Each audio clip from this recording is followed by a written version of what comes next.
Collector మీద జరిగినటువంటి దారుణాన్ని పూర్తి స్థాయిలో నేను ఒక జిల్లా వాసిగా, అధికార పార్టీలో ఒక చైర్మన్గా, తాండూరు నివాసిగా నేను దీన్ని పూర్తి స్థాయిలో ఖండిస్తున్నాను. ఎందుకంటే ఒక అధికారి మీద, మన కోసం పనిచేయడానికి వచ్చినటువంటి వ్యక్తి మీద ఈ విధమైనటువంటి దారుణాలకు ఒడగట్టినటువంటి వ్యక్తులు దీన్ని తీసుకొని పోయి రైతుల మీద, అంటే వాళ్ళు చేసినటువంటి ఈ బీఆర్ఎస్ దొంగలు చేసినటువంటి దారుణాన్ని రైతుల మీద పడేసే ప్రయత్నం చేస్తున్నటువంటి వీళ్ళకి హెచ్చరిస్తున్నా. ఇది మా జిల్లాలో, మా రేవంత్ అన్న అడ్డాలో మీరు చేసినటువంటి దారుణాన్ని ఇంకెక్కడైనా, మరెక్కడైనా, ఎప్పుడైనా చేస్తే ఊరుకునేది లేదు అని ఈరోజు హెచ్చరిస్తున్నా.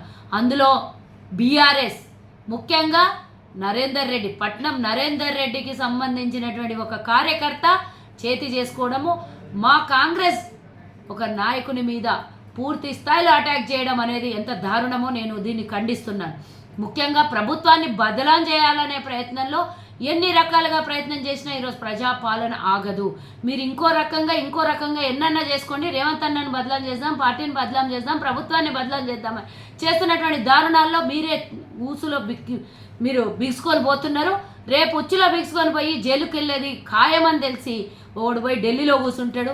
వారి కేటీఆర్ ఆదేశానుసారం నరేందర్ రెడ్డి ఈరోజు తన కార్యకర్తలతోని, తన గుండాలతోని, టీఆర్ఎస్ గుండాలతోని ఒక కలెక్టర్ మీద అటాక్ చేయించాడు. చూడు బిడ్డ, ఖబర్దార్ నరేందర్ రెడ్డి, మళ్ళొకసారి ఆడు ఎట్లా తిరుగుతో చూస్తాం కొడంగల్లా.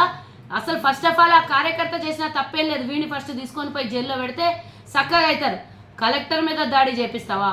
మీరు చేసినటువంటి బండారం బయటపడింది కదా, 42 సార్లు నీకెందుకు ఫోన్ చేసిండు వాడు?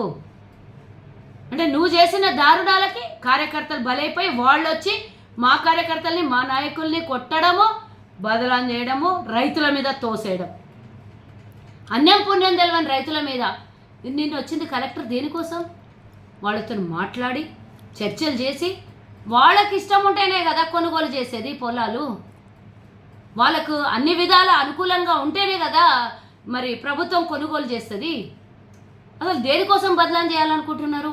ఎందుకు? ప్రజలకు అవసరాలు తీరుస్తున్న ప్రభుత్వాన్నా, లేదు అని అంటే మీకు దక్కని ప్రఖ్యాతి ప్రభుత్వానికి దక్కుతుందనా, లేదా జైలుకు పోతామని భయంతో ఇట్లాంటివన్నీ వేషాలు వేస్తున్నారా? కేటీఆర్, నువ్వు పోయి ఢిల్లీలో అమిత్ షా దగ్గర కాళ్ళబేరం పోయినావు, నీ అనుచరుడైన నరేందర్ రెడ్డితోని కలెక్టర్ మీద దాడి చేయించినావు. ఇది మామూలు విషయం కాదు.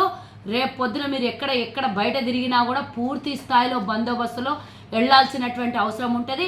మీరు ఇక బతకరు, బయట తిరగడానికి అర్హులు కాదు.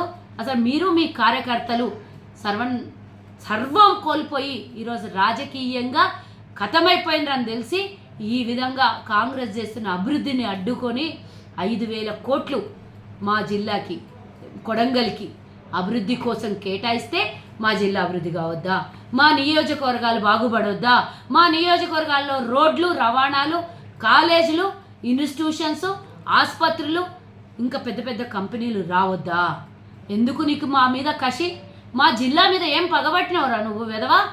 ఇంకోసారి మా జోలికి కానీ, మా ప్రభుత్వం జోలికి కానీ, మా కార్యకర్తల జోలికి కానీ, అమాయకులైన రైతుల మీద నెట్టేసి జోలికి వచ్చే ప్రయత్నం చేస్తే ఊరుకోం బిడ్డ అని హెచ్చరిస్తున్నాం. ఖబర్దార్ మా కార్యకర్తలు, మా అభివృద్ధికి అడ్డం వచ్చిన వెధవలకు అందరికీ అని హెచ్చరిస్తున్నాం.